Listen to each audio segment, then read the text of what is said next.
Ce message vous est présenté par l'Assemblée chrétienne Le Tabernacle. www.letabernacle.net. Dans le texte, c'est plutôt un impératif. Soyez sobres. C'est un impératif. C'est un conseil d'une grande utilité. C'est une sorte de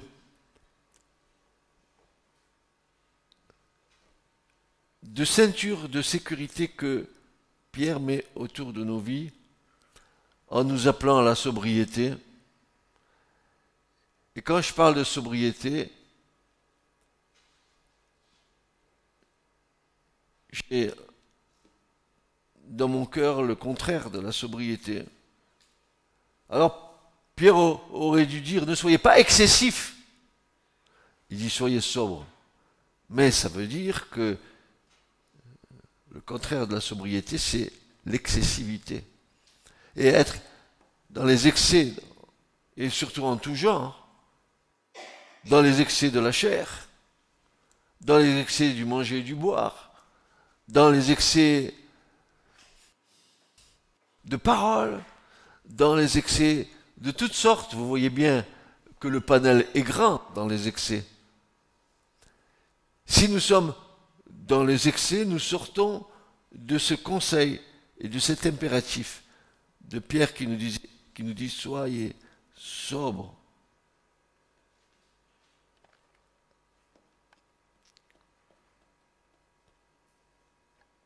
Veillez.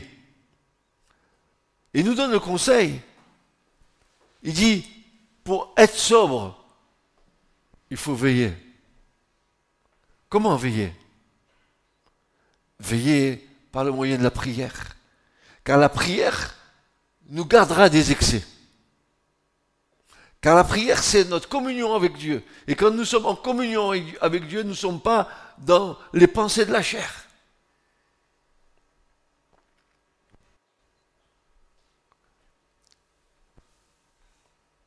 Soyez sobres en parole. Soyez sobres dans vos pensées. Soyez sobres dans vos actes.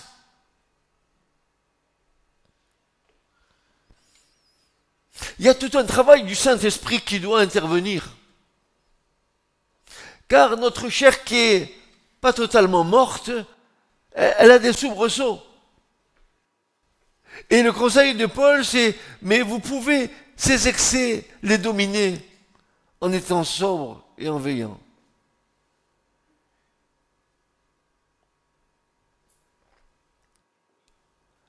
Ô misérables que nous sommes! Et je prends cela à mon compte. Ô misérable que je suis, dira Paul, qui me délivrera de ce corps de mort qui me pèse sur le paletot, qui m'empêche d'être dans une vraie communion avec toi, qui est en train de me montrer à chaque fois mes défauts. Qui me délivrera? Soyez sobres. Veillez. Car lorsque nous sommes dans les excès, alors voilà ce qui se passe. Votre adversaire, le diable, rôde comme un lion rugissant, cherchant qui il dévorera. Vous avez vu que Pierre n'a pas dit, il ne s'adresse pas aux chrétiens en particulier en disant « sois sobre et veille ». Il va prendre un pluriel, « soyez ». Tous ici présents, soyez sobres et veillez. Veillez. Car c'est dans la prière qu'on arrive à gagner les combats. C'est pas en se lamentant. C'est pas en se dressant un mur de lamentation devant, en se tapant la tête en disant je suis comme ça, je suis comme ça, je suis comme ça, je suis comme ça. Tu as oublié, mon frère, ma soeur, que l'Esprit de Dieu vit en toi. Tu as oublié que tu as quelque chose de bon en toi. Ou alors, il y a une séparation entre ce que tu vis dans la partie spirituelle et ce que tu fais dans la partie charnelle. Il n'y a pas de dissociation. Nous sommes un dans l'unité avec Dieu. Faut arrêter, faut arrêter, faut arrêter, faut arrêter. C'est pour ça que nous tombons dans des pièges.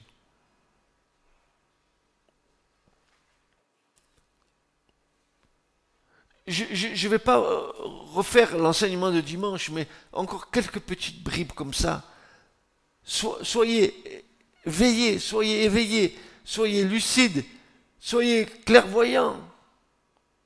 Car la lucidité nous mène à exercer la sagesse, afin de discerner toute situation se présentant devant nous. Soyez sobres, veillez, pourquoi ? Pourquoi ? Parce qu'il y a quelqu'un qui rôde autour de nous. Ne négligez pas. C'est pas parce que vous êtes à Christ que le diable il va vous lâcher comme ça. Il ne l'a pas fait avec le Seigneur lui-même, alors avec vous et avec moi. Et avec moi. Ah mais moi je suis en Christ. Bien sûr que tu es en Christ.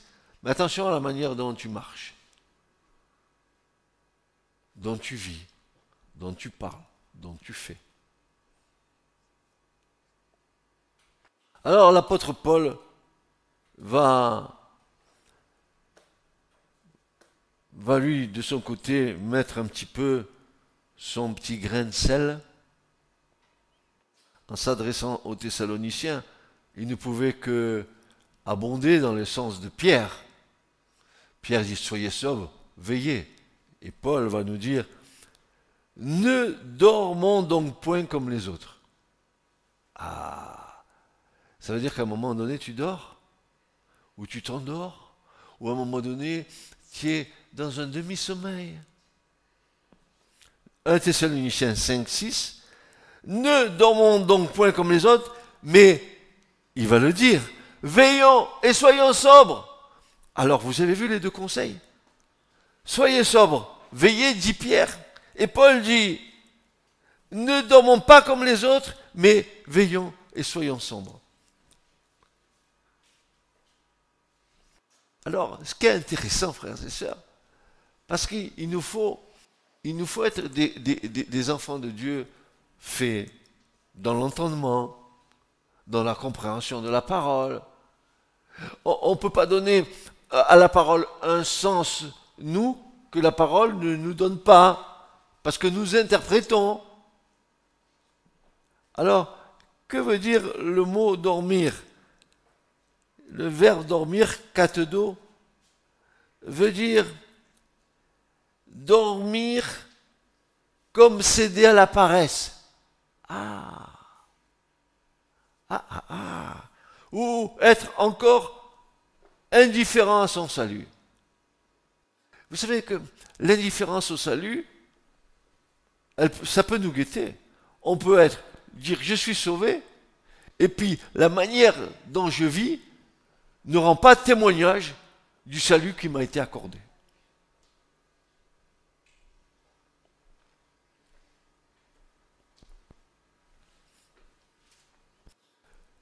Ne dormons pas, ne cédons pas à la paresse. La paresse est le mot de tous les vices. Le paresseux, vous avez vu dans l'Écriture, le livre des Proverbes, le paresseux, lui. Rappelez l'histoire de La Fontaine, la cigale et la fourmi. Et la cigale, tout l'été, elle grattait la guitare. Allez, c'est la fête, je fais ce qu'il me plaît.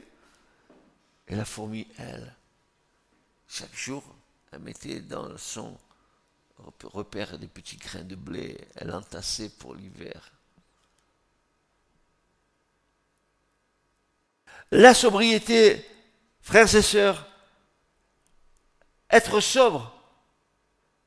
Mais cette sobriété à elle seule ne saurait nous garantir des subtilités de l'ennemi. Elle doit être toujours accompagnée de la vigilance. Je suis sobre et je suis vigilant. Vous connaissez les vigiles, il y en a partout dans les grandes surfaces. Ils vous fouillent pour voir si vous n'avez rien piqué au passage, n'est-ce pas ? Mon frère, ma soeur, n'as-tu rien à déclarer? N'as-tu rien à confesser?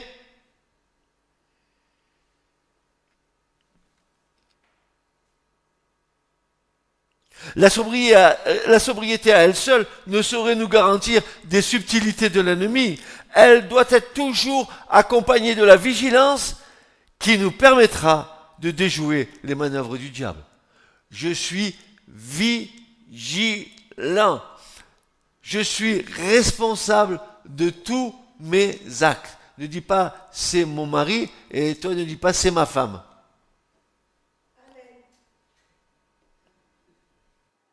Voix qui s'élève dans le désert. Aplanissez la voix du Seigneur. Écoutez ce que le Seigneur dit. Définition du mot vigilance. Surveillance soutenue, à veiller sur quelqu'un ou sur quelque chose, surveillance attentive, sans défaillance, d'où le terme soyez sobre veut dire redoubler de vigilance.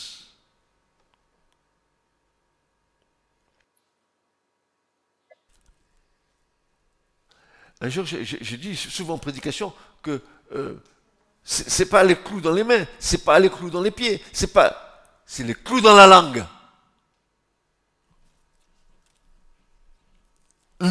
Tais-toi.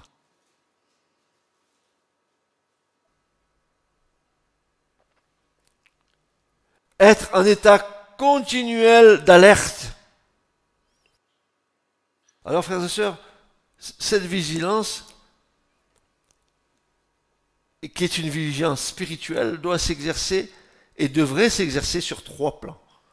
3 plans.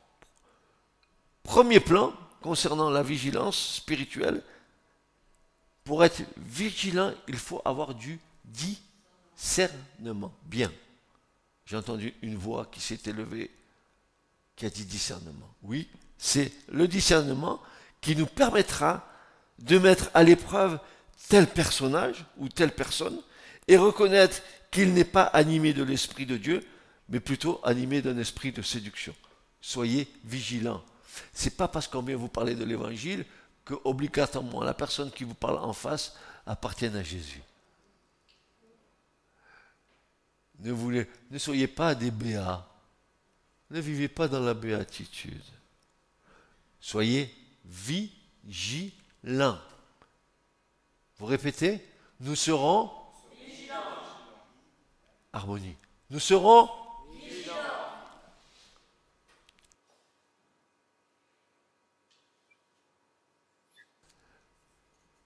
Jean dira, mais bien-aimés, n'ajoutez pas foi à tout esprit, mais éprouvez les esprits pour voir s'ils sont de Dieu. Et il dira, mais tout esprit qui ne confesse pas Jésus venu dans la chair n'est pas de Dieu, c'est l'esprit de l'Antichrist. Mais tout esprit qui confesse Jésus venu dans la chair, alors c'est l'esprit de Dieu.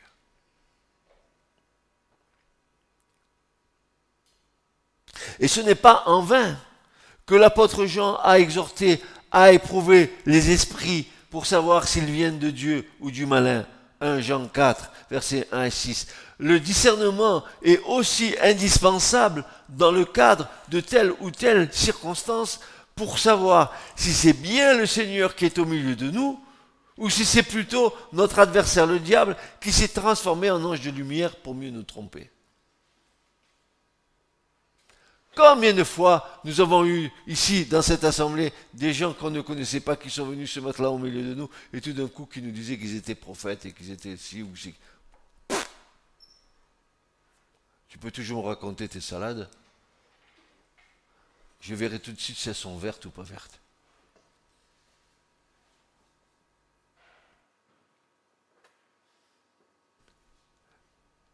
L'ennemi, il est dans nos assemblées. Il est assis sur les bancs de nos églises. Il est avec les chrétiens charnels. Il se régale. Et ces mêmes chrétiens, ils sont là, ils tapent des mains, ils disent Alléluia. Ils font un tas de simagrées religieuses. Mais ils ne suivent pas le Seigneur. Ils se suivent eux-mêmes. Donc nous avons vu que le premier plan, la première chose, c'est le discernement. Le premier plan de la vigilance, le premier plan de la vigilance spirituelle, c'est d'abord discerner. Deuxièmement, le deuxième plan, c'est la prière. La prière jointe à l'écoute et à la méditation de la parole de Dieu, qui nous replace dans le cadre de la présence de Dieu par le Saint-Esprit et qui lui donne la liberté de nous inspirer et au besoin de nous avertir. La parole de Dieu peut t'avertir. Je me souviens, je vais vous faire un témoignage et ma femme dira si ce que je dis est vrai ou pas. Il y a bien des années, c'est dans les années 84-85. Le Seigneur était en train de nous conduire. C'était un moment de réveil à cette époque-là pour l'Église. Et le Seigneur avait redonné à l'Église l'autorité sur le monde des ténèbres que l'Église avait perdu. Et nous avons entendu des enseignements, nous avons vu des serviteurs de Dieu qui nous enseignaient sur ces choses, mais nous ne voulions pas, et je ne voulais pas me tromper. Et je priais le Seigneur très très fort jusqu'à ce qu'un matin, j'étais en prière dans mon salon et le Seigneur me parle. Il me demande d'ouvrir la parole. J'ouvre la parole de Dieu. J'hésitais. J'hésitais fortement. J'ouvre la parole de Dieu. C'était dans le livre des Proverbes. Et j'espère retrouver ça rapidement. Juste pour vous faire le témoignage.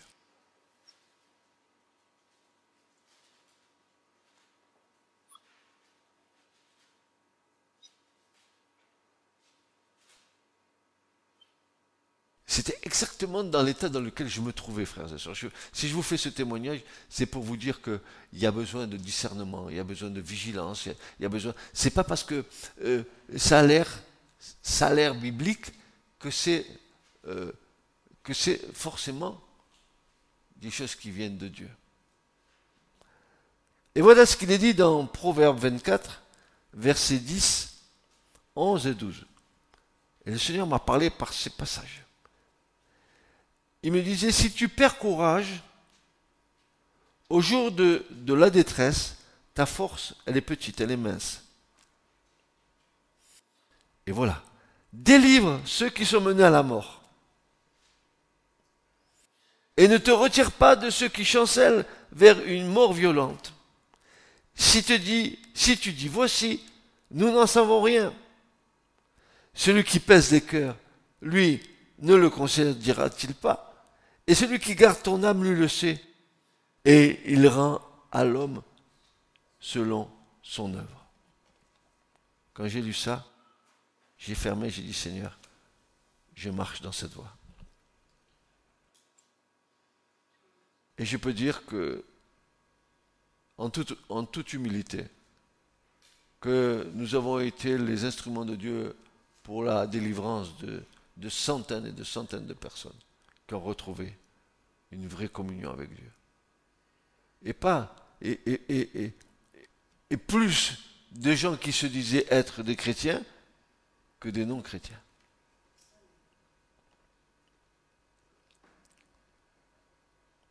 C'est pas parce que tu changes de religion que tu passes d'une religion à l'autre que tu es né de nouveau.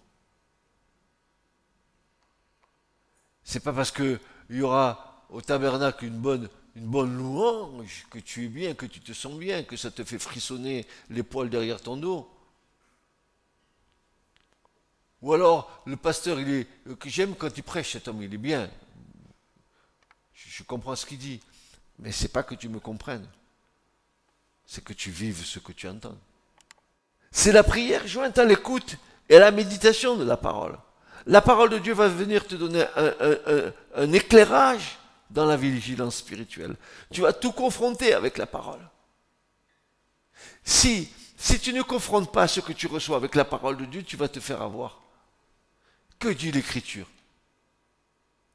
Souvent Jésus a parlé comme ça en disant, mais que dit l'Écriture? Il ramenait tout à la parole de son Père. Que dit l'Écriture? Et toi, que dis-tu? Pas que penses-tu? On n'en a rien à faire de tes pensées. Que dis-tu? Et le troisième plan pour la vigilance spirituelle. Nous avons dit que la première des vigilances, c'est le discernement. 2, nous avons vu que c'est la prière jointe à l'écoute et à la méditation de la parole de Dieu.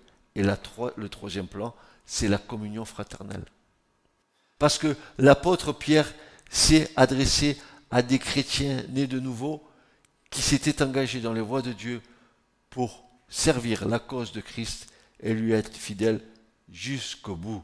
La communion fraternelle est une nécessité absolue pour tous, jeunes et personnes âgées, riches ou pauvres, de quelque race que l'on soit, manuel ou intellectuel, en tout temps et pour toutes circonstances.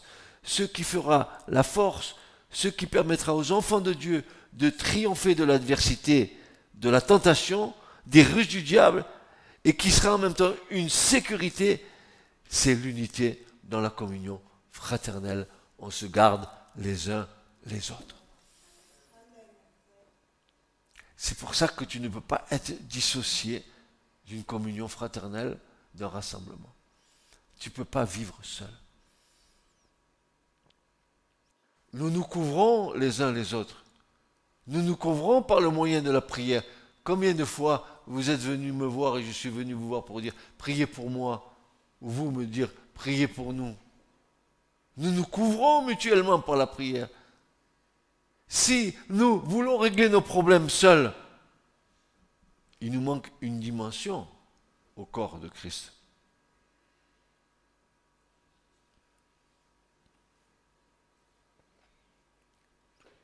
Nous pouvons être certains que le diable guette les chrétiens qui cherchent leur indépendance ou qui se trouvent isolés pour mieux les ravir, les entraîner loin de la maison de Dieu et de la présence du divin berger. Voilà ce que va faire le diable. Plus tu t'isoles, plus tu es une proie facile. Malgré que tu pries, et tu sais qu'il te manque quelque chose. Tu sais que quand tu es seul, même si tu vis ta communion avec Dieu, il te manque quelque chose. Parce que tu aimeras ton Dieu de tout ton cœur, mais tu aimeras aussi ton prochain. Et qui est ton prochain? Ton frère, ta sœur, ceux qui font la volonté de Dieu.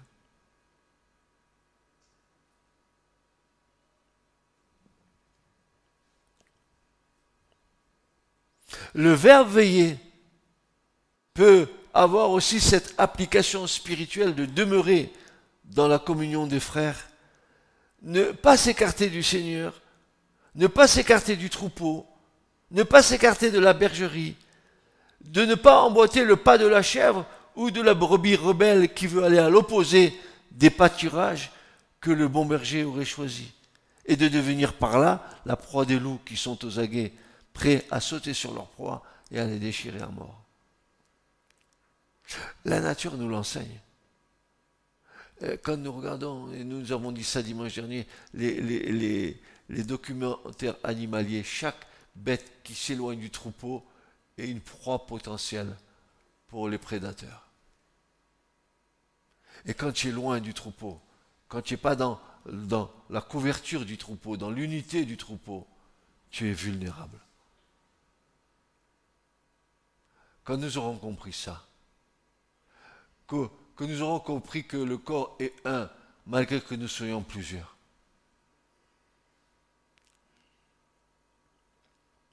Tu ne peux, et cela est un paradoxe, c'est vraiment un paradoxe, tu ne peux trouver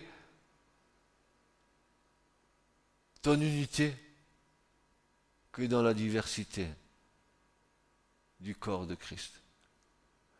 L'unité du corps, le corps est un, mais dans ce un, nous sommes plusieurs. Et chacun a sa place là. Et nous nous couvrons mutuellement. Nous nous couvrons mutuellement par le moyen de la prière, par l'enseignement, par l'exhortation, par toutes les choses que l'Écriture nous conseille d'avoir, n'est-ce pas? Résistez-lui en demeurant ferme dans la foi. En fait, Pierre, il va dire ceci: opposez-vous à lui dans une foi inébranlable. Vous savez que vos frères dispersés à travers le monde passent par les mêmes épreuves. Alors, vous aussi, opposez-vous à lui dans une foi inébranlable. La foi vient de ce que l'on entend. Ce que l'on entend, c'est la parole de Dieu. Et la parole de Dieu crée en nous une foi. Plus la parole abondera en toi, plus elle t'enrichira et plus ta foi grandira.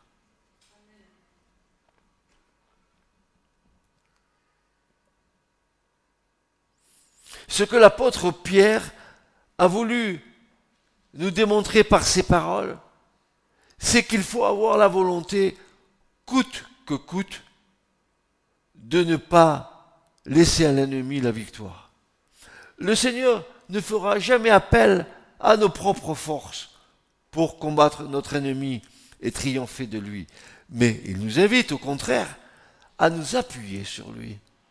Appuyer notre énergie spirituelle dans une relation vraie et toujours plus étroite avec le Seigneur Jésus, qui par son œuvre nous rend vainqueurs et qui seul nous communiquera son esprit de victoire et nous entraînera sur cette voie glorieuse.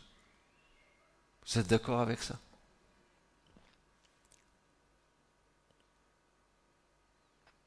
Mais Pierre dit pourtant, il nous dit bien ça, résistez-lui en demeurant ferme dans la foi, révélant par là notre part de responsabilité, notre choix de tenir tête à l'ennemi.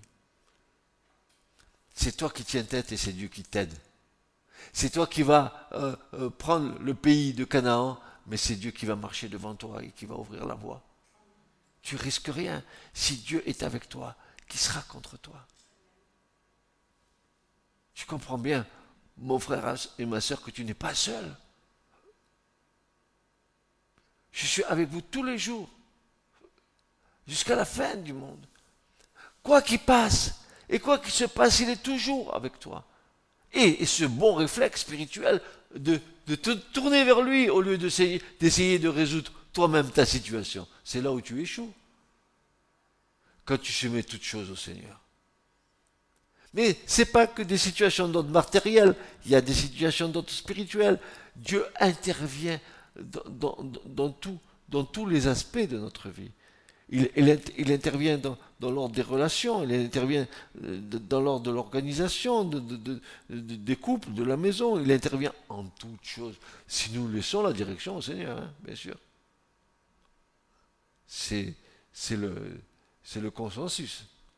Laissons-lui la direction.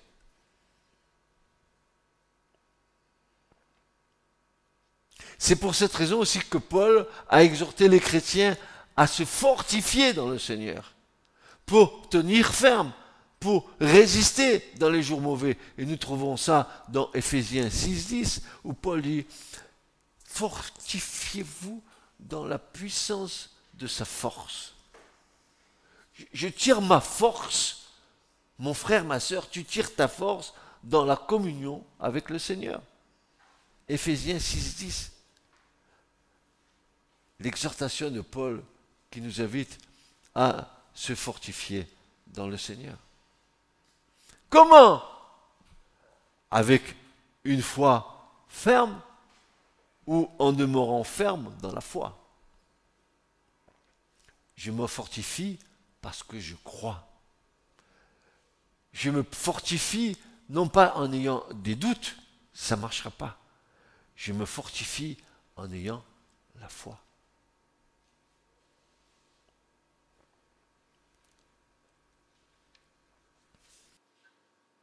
Il y a des éléments qui peuvent nous affaiblir qui peuvent nous affaiblir facilement au niveau de notre foi, nous faire perdre, certes, fermeté spirituelle face à l'adversité. Quels sont ces éléments? Quels sont ces éléments qui nous affaiblissent au niveau de notre foi et qui nous fait perdre notre fermeté spirituelle? Quelles sont ces choses? Premièrement, et avant toute chose, frères et sœurs, le doute. Je vous ai dit que le doute, c'est le poison de la foi. Le doute. Deuxièmement, le découragement. Hein, j'ai un problème, c'est pas comme je veux, je me décourage. Je baisse les bras et je pleurniche. Tiens, tu viens me chercher, je vais te donner un Kleenex si tu veux. Et je pleurniche. Mais tu pleurniches, pourquoi tu pleurniches? C'est pas toi qui es à l'origine de ta situation? Pourquoi maintenant tu pleurniches? Relève la tête, fais face, sois un homme, sois une femme. Et troisièmement, la crainte, la peur. Savez-vous que dans l'amour, il n'y a point de crainte? L'amour parfait de Christ en nous bannit la crainte. Ni le doute, ni le découragement, ni la crainte. J'ai peur de ce qui va m'arriver. Je ne cherche plus la situation. Tant mieux que tu ne gères pas ta situation. Tant mieux.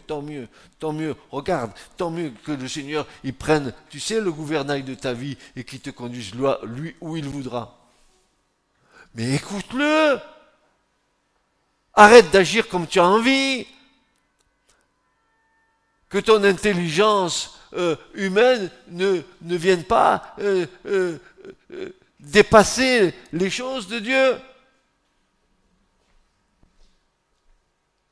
Malgré toute la bonne intelligence que tu peux avoir, mais tu es limité. Mais tu comprends que tu es limité. Ou alors si tu ne comprends pas, c'est que tu es un orgueilleux.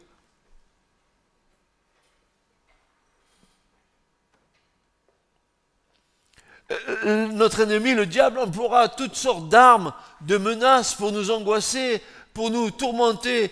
Il ira même jusqu'à brandir la mort comme une menace. Oui, il est fort pour ça. Il est fort. Il peut vous insuffler des pensées. Tu vas mourir. Alors que le Seigneur m'a dit, choisis la vie. D'où l'importance que nous ayons en nous la foi qui va nous donner de découvrir les mensonges que le diable met sur notre chemin. Seule la foi en Christ, parce qu'elle s'appuie sur le tout est accompli. La foi s'appuie sur cette promesse du Seigneur, tout est accompli. Dis-moi, tout est accompli. Dis-le.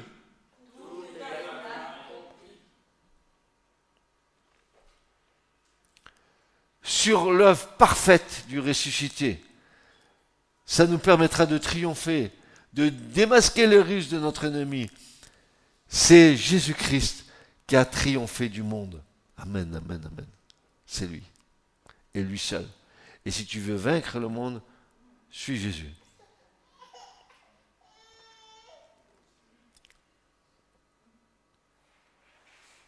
Notre résistance n'est pas fondée seulement sur une volonté farouche de tenir tête au diable, car il nous aurait à l'usure et trouverait 1001 moyens pour miner notre volonté. Notre résistance peut trouver qu'un seul appui sûr, qui a fait ses preuves depuis 2000 ans. Jésus-Christ, qui à la croix a vaincu le diable en le dépouillant, en le livrant en spectacle, ses forteresses de mensonges.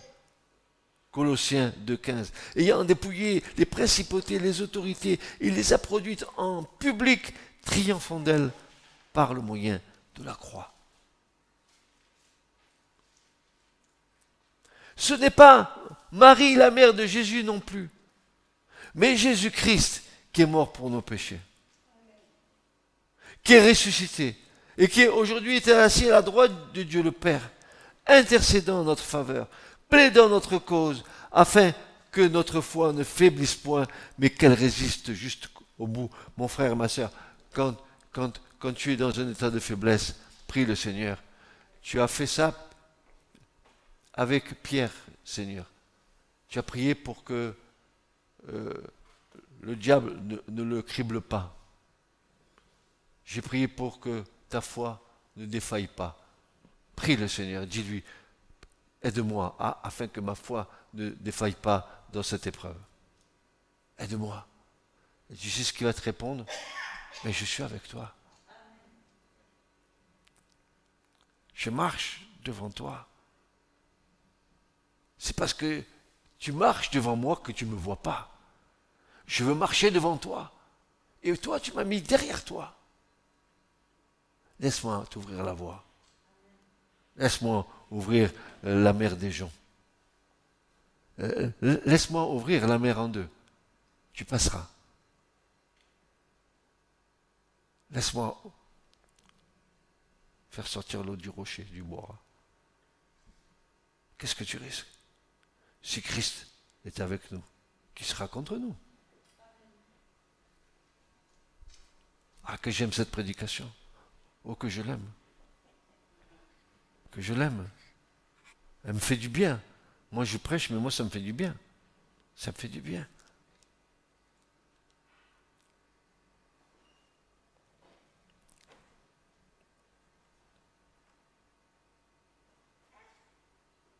Notre résistance ne peut trouver qu'un seul appui sûr. Et cet appui a fait ses preuves depuis plus de 2000 ans. Le Christ, le Fils du Dieu vivant, qui à la croix a vaincu le diable en le dépouillant, en livrant en spectacle ses forteresses de mensonges. Colossiens 2,15. Ce n'est pas Marie, la mère de Jésus non plus, mais Jésus-Christ qui est mort pour nos péchés, qui est ressuscité, et aujourd'hui il est assis à la droite de Dieu le Père, intercédant en notre faveur, plaidant notre cause, afin que notre foi ne faiblisse point, mais qu'elle résiste jusqu'au bout. Mes frères chrétiens, résistez, ne vous laissez pas détourner du but. Ayant vos yeux fixés sur Jésus, le chef et le consommateur de votre foi, ne vous laissez pas dévier du but. Ne faiblissez pas. Ne baissez pas les bras.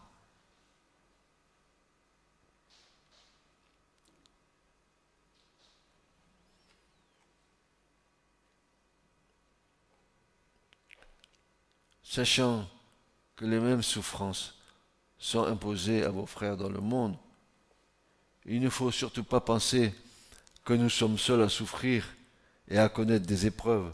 Non, l'épreuve est le lot de tout enfant de Dieu. La persécution ouverte ou sournoise est le lot de tout disciple engagé.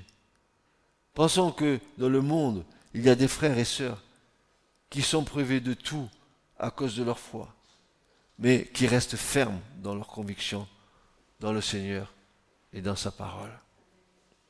Dans le monde, il y a des chrétiens qui sont en prison à cause de leur foi. Et malgré leur situation, leur condition de vie, ils rendent témoignage de l'amour, de la grâce et de la fidélité de Dieu. Il y a des chrétiens qui ont eu la tête tranchée, là, ces derniers temps. Il y a des chrétiens qui ont été martyrisés. Alors, si une telle épreuve venait sur vous, sur nous, que ferions-nous?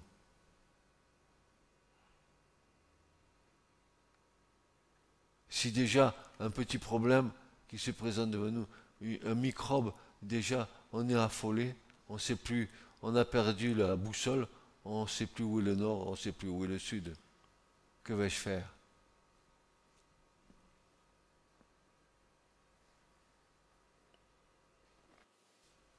L'apôtre Pierre nous encourage à être en communion avec ses bien-aimés dans la foi, à nous soutenir mutuellement dans la prière de la foi.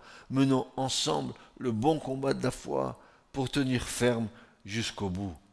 Éphésiens 6,16. L'apôtre Paul, écrivant aux chrétiens de Thessalonique, dira ceci pour rendre témoignage de leur comportement au sein même de la souffrance à cause de leur foi. Il va leur dire ceci: car vous, frères, vous êtes devenus les imitateurs des églises de Dieu qui sont en Jésus-Christ dans la Judée, parce que vous aussi, vous avez souffert de la part de vos propres compatriotes les mêmes maux qu'ils ont souffert de la part des Juifs. 1 Thessaloniciens 2,14. Au sein même de la souffrance, au sein même de l'épreuve, sous quelque forme qu'elle soit, ne perdons pas de vue que le Seigneur poursuit son œuvre en nous. L'apôtre Pierre veut justement rappeler à ses contemporains ce plan divin à leur égard, de manière qu'au sein même de la souffrance, ils gardent leurs yeux fixés sur le Seigneur et sur cette perspective glorieuse.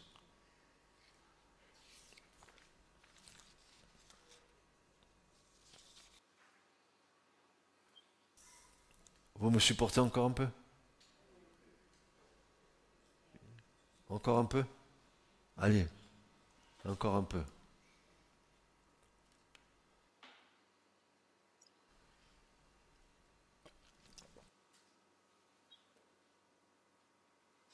L'apôtre Pierre, dans le passage que nous avons vu, il va employer 6 verbes qui sont complètement différents et que nous allons avoir. Le Dieu de grâce, de toute grâce, qui vous a appelé en Jésus-Christ à la gloire, à sa gloire éternelle. Bon. J'entends ce que je suis en train de dire là, et c'est ce que je suis en train de lire. Le Dieu de toute grâce, qui vous a appelé, qui t'a appelé, qui m'a appelé en Jésus-Christ à sa gloire éternelle, à la gloire du Père. Imaginez. Qu'est-ce que je suis, moi? Qu'est-ce que vous êtes, vous? Qu'est-ce que nous sommes, nous, pour que Dieu nous appelle à sa gloire éternelle? Après que vous aurez souffert un peu de temps, allez, un petit peu, parce que c'est la souffrance, c'est Dieu il te prend, il commence à te malaxer parce que tu as besoin de prendre une autre forme que tu as compris. Tu es moche, tu n'es pas bon, et Dieu va te faire une belle œuvre. Mais laisse-le te pétrir. T'as vu? Le potier, il prend là. Paf, paf. Après, tchac, tchac, tchac. Il malaxe. Après, il te donne la forme. Et après, à la fin, tu sais ce qu'il fait? Il te cuit au four. C'est l'épreuve par le feu. C'est pas rigolo. Mais après, c'est une belle œuvre, puisque l'artiste qui fait le pot, il va signer l'œuvre en bas. Tu lui appartiens.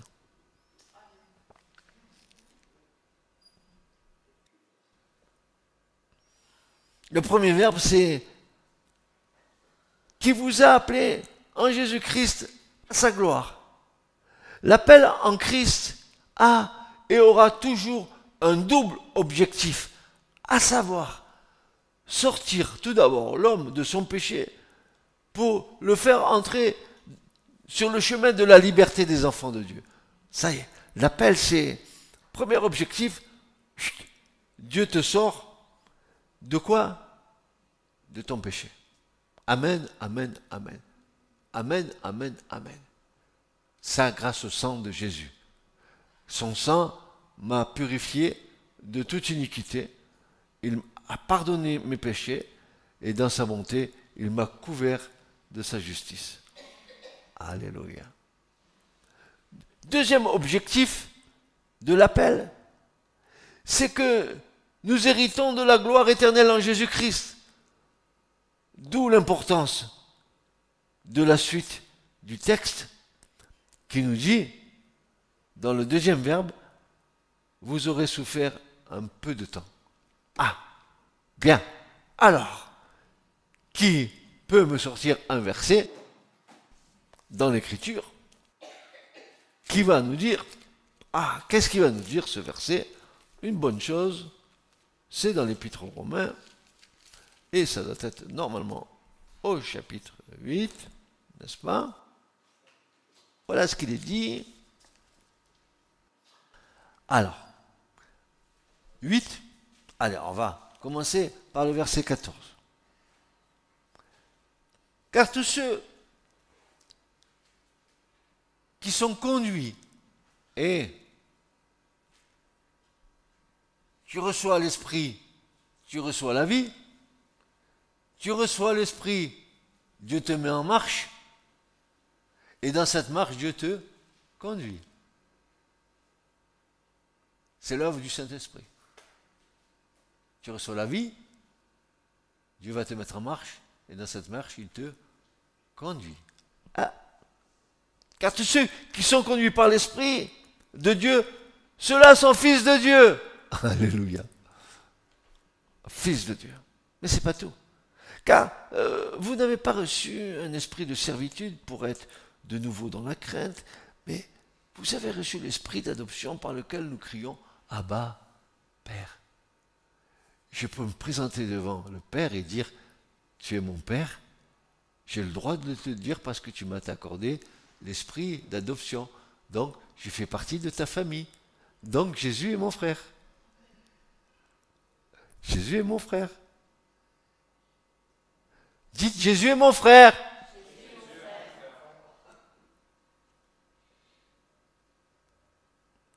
Par lequel nous crions, Abba, Père. L'Esprit lui-même rend témoignage à notre esprit que nous sommes enfants de Dieu.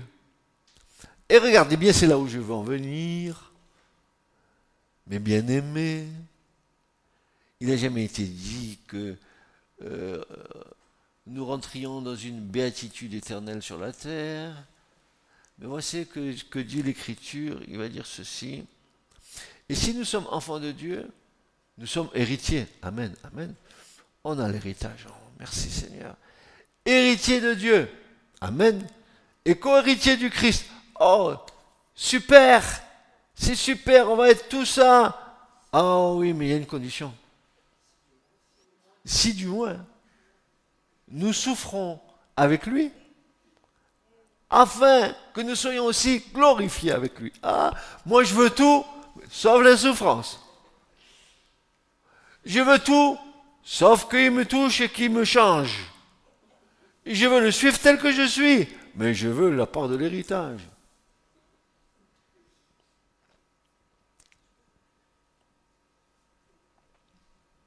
On se trompe, hein?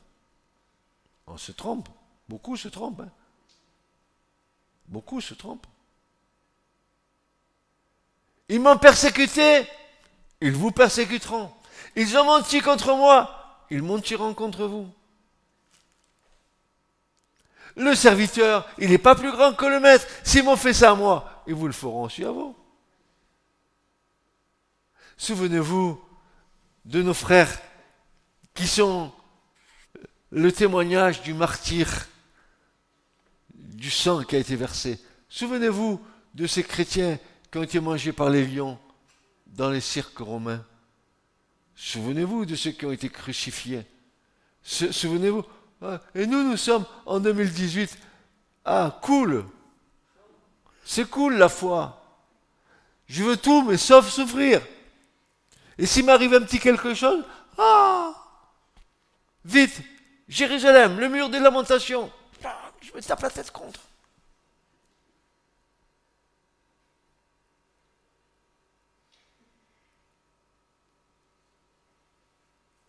Ceux qui se confient en l'Éternel, écoutez bien ce que je vais vous dire, ceux qui se confient en l'Éternel prospéreront dans la main de l'Éternel. Et sur tous les plans. Mais il faut qu'ils acceptent, dans cette prospérité spirituelle et matérielle, qu'ils acceptent que Dieu intervienne dans leur vie pour les transformer. Pourquoi? Paul dit, Soyez transformés par le renouvellement de votre intelligence, ce qui est de votre part un culte intelligent. Qu'est-ce que j'aime bien cette prédication?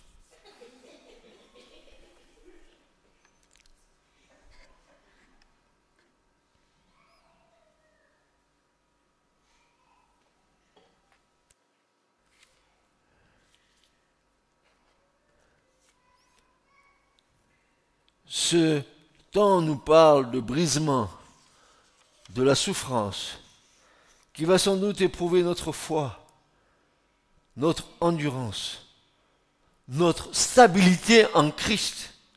Paul nous encourage à ne pas laisser le découragement prendre pied en nous, mais à nous élever, à regarder un peu plus haut en haut.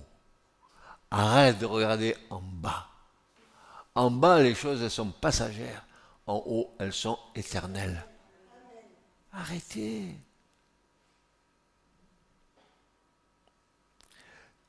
Car, dira Paul, encore Paul, toujours Paul, quel homme ce Paul. 2 Corinthiens, chapitre 4, versets 17 à 18. Il nous dira ceci. Regardez. Regardez. Comment ils arrivent à dire ça, ces hommes de Dieu? Comment arrivent-ils à écrire ces choses s'ils ne les ont pas vécues? Il dira ceci. Car nos légères afflictions du moment. Alors qu'il disait un peu plus tôt, j'étais 3 fois lépidé, il dit si j'ai de quoi me glorifier, c'est dans tout ce que j'ai passé, dans les jeûnes, dans les prières, dans les emprisonnements.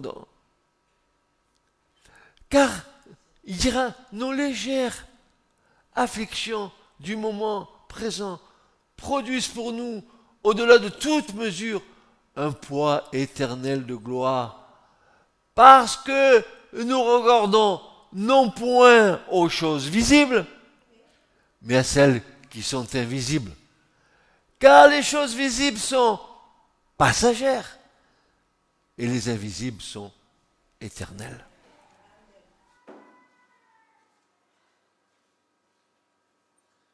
Bien, il est certain, frères et sœurs, qu'il n'est pas toujours agréable de passer par le brisement, par le creuset, par le feu même de l'épreuve de la souffrance. Mais avec le recul du temps, nous nous apercevons que le plan de Dieu nous a fait faire des bonds en avant, nous a fait atteindre plus de maturité, plus de responsabilité, plus d'assises spirituelles. Mais il ne faut pas perdre de vue que c'est que pour un temps bien déterminé par la souveraineté de Dieu. Pour un temps. Ne regemme pas contre la discipline du Seigneur. Parce que tu n'es pas un enfant illégitime. La parole de Dieu, et Darby dira, tu n'es pas un bâtard. Car Dieu châtie ceux qu'il aime. Et si nos pères terrestres, ils savent nous discipliner pour un peu de temps, à plus forte raison, notre Père céleste, il nous discipline pour l'éternité.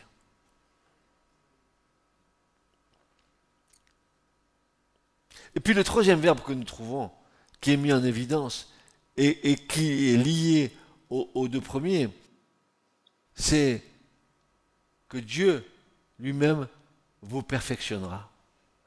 Et dans la pensée de perfectionnement, il faut voir l'idée de façonner. Dieu nous façonne. Hein? Et parfois, vous savez, on a des nœuds. Vous savez, un bois brut, pour qu'il devienne un bois noble, il faut que le rabot du charpentier de Nazareth passe dessus. Tout ce qui surgit, qui n'est pas dans l'harmonie, oui, doit être effacé. Alors voilà ce qu'il est dit. Dans la pensée de perfectionnement, il faut voir l'idée de façonner, de travailler l'objet ou le vase jusqu'à ce qu'il soit conforme au plan du Créateur. Dieu veut faire de toi quelque chose d'unique. Et mon épreuve ne sera pas la tienne. Et la tienne ne sera pas la mienne. Tu es unique. Tu as réfléchi. Il va y avoir bientôt 7 milliards d'individus sur la Terre et aucun n'a la même empreinte digitale. Il faut le faire. Mais il faut le faire. Comment Dieu fait? Ça veut dire que tu es unique. Et qu'on peut te retrouver partout dans le monde. Dès qu'on a ton empreinte, on te piste. Dieu sait où tu es. Ce que tu fais.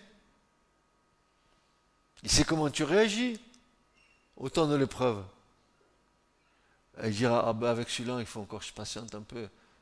Une épreuve ne lui suffit pas. Il n'a encore rien compris.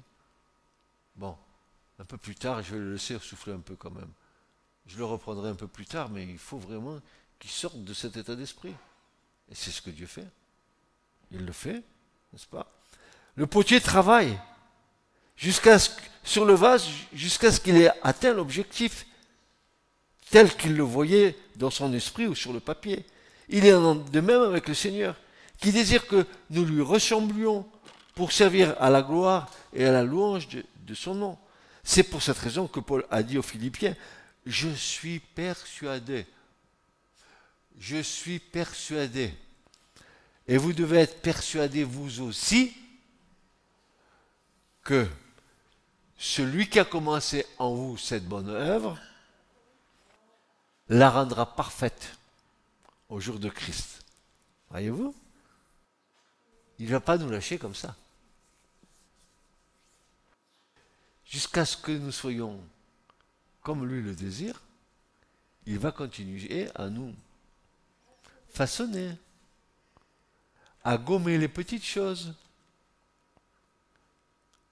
à faire en sorte qu'ils reconnaissent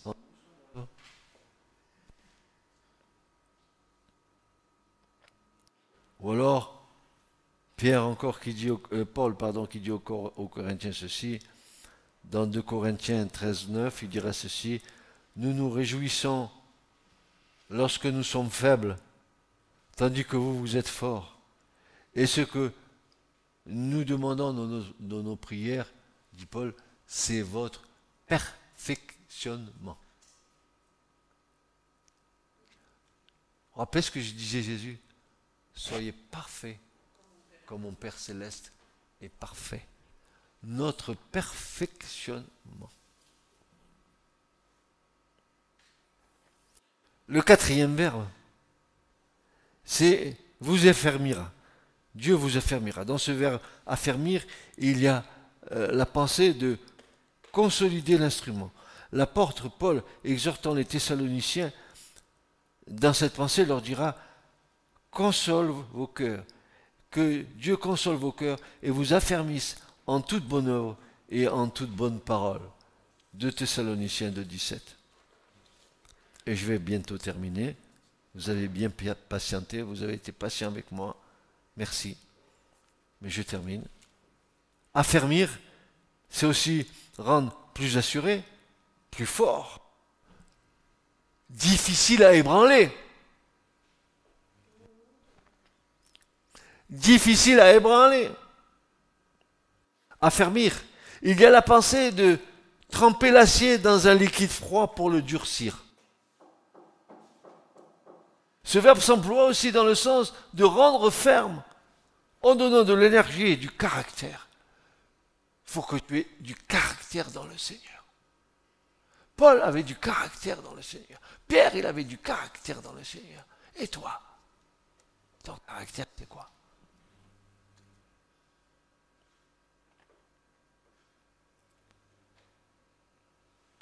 Et le cinquième verbe qui suit, c'est le verbe fortifier. Il vous fortifiera.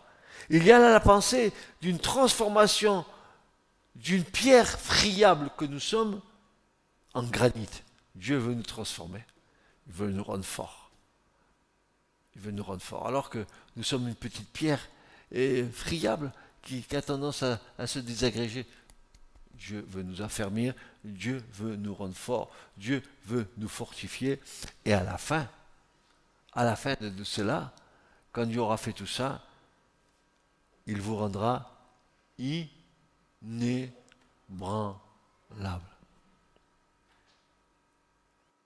Littéralement, il vous a établi sur le fondement.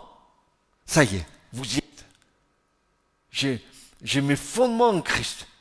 J'ai mes pieds. J'ai ma foi enracinée, établie dans le Christ, comme dira Paul aux Colossiens. Ça y est, le fondement est bon. L'édifice tient. Il ne va pas branler sous la tempête. Établi sur le fondement.